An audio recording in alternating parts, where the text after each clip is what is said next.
Hi there, in this video, I will give you a quick guide on how you can set up two-factor authentication in Zoho Mail. So please listen carefully to each step that I will be explaining. So the first thing that you will need to do is log into your Zoho Mail account and next is click your profile icon and then you will click my account, and then once you're here, you will go ahead and go to your multi-factor authentication. So you will be directed towards profile, and then you will see this feature right here. So what you will have to do is click that, and then you will see MFA modes. And so what you will just have to do is simply enable it.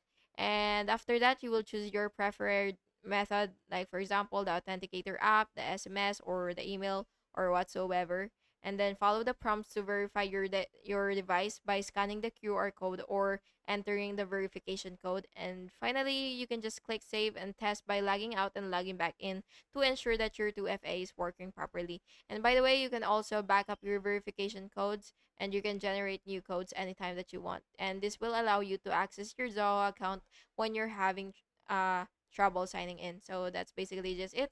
Thank you so much for watching this video, and I really hope it was helpful for you.